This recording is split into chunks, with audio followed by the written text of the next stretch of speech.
त्या ठिकाणी सुरुच सज्जन मानवमत करण्याच्या ठिकाणी सुरुवात आहे.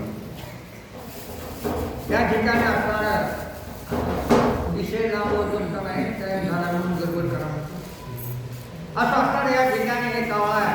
कावळा म्हणजे गंधर्व आहे. गंधर्वाने कावळीचं रूप धारण केलेले आहे. कामासुरानं भयाना लज्जा अशा प्रकारची अवस्था असणारी त्या कोणाची आहे? कामातून अवस्था त्या गंधर्वाचे कावळीचं रूप धारण केलेले, नाना प्रकारांचं त्या ठिकाणी सीतेचं छलन केलं असो अशा प्रकारचा कावळा. आणि त्या ठिकाणी एकच दरवर्षिका असणारी भगवंतानं सोडल्याबरोबर 3 लोकांच्या ठिकाणी गेला. कावळ्याला कुठंच खरा नाहीये.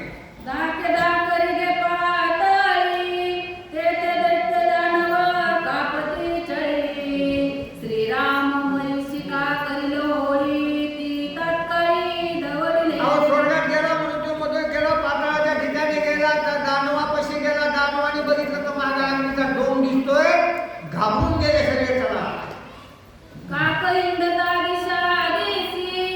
अत्यंत झाला कासाविसी कोठे न लभे आश्रय त्यासी तेने नारदासी देखिले.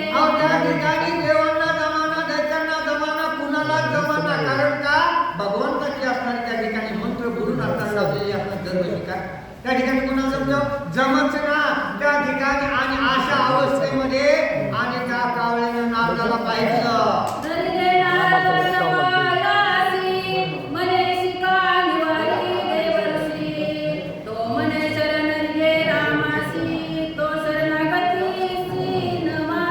काय सांगतात? आणि त्या कावळ्याने नारदाचे पाय धरले. जीवावर आले की पाय धरले. आणि जीवावर गेलं की काही करायचं अशा प्रकारची अवस्था आहे. पाय धरले ना त्यावेळेस असताना त्या ठिकाणी भगवंत त्या नारदाने सांगितलं रामाला शरण जा. राम शरण गता शरण अशा प्रकारचा शरण गेले की तिथं मरण नाही. बरं ऐकोनी नारदाचे वचन काके केले पुनरागमन. श्रीराम तुझ्या चरणा शरण माझे प्राण वाचवी. अहो किती जरी काही केलं तरी जागेवरच यावं लागते. अशा प्रकारची अवस्था आहे. कावळा असताना रामाच्या जवळ गेला. रामा मी तुला शरण आलो. अनाथ अपराधी अशा प्रकारचा आहे. नाना प्रकारांचे गुन्हे केले पण माझा प्राण वाचवा. वंदोनी श्रीराम लोटा अंगानी काक बोले मनुष्यवाणी. इशिका लगदगीत देखोनी आश्चर्य मानी जानकी. या ठिकाणी असणारा मनुष्यासाठी असणारी तो बोलू लागला. कारण का तो गंधर्व होता. मायाने कावळा झालेला होता.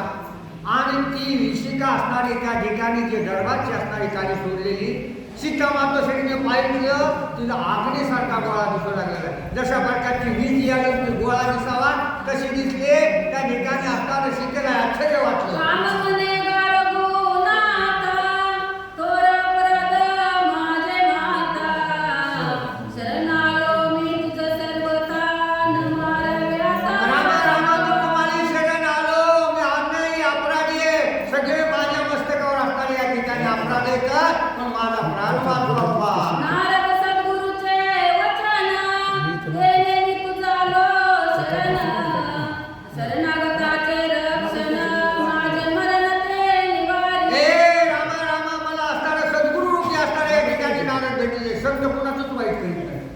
वाईट असू चांगला असू त्यांना चांगलाच मार्ग दाखवतात ना संत.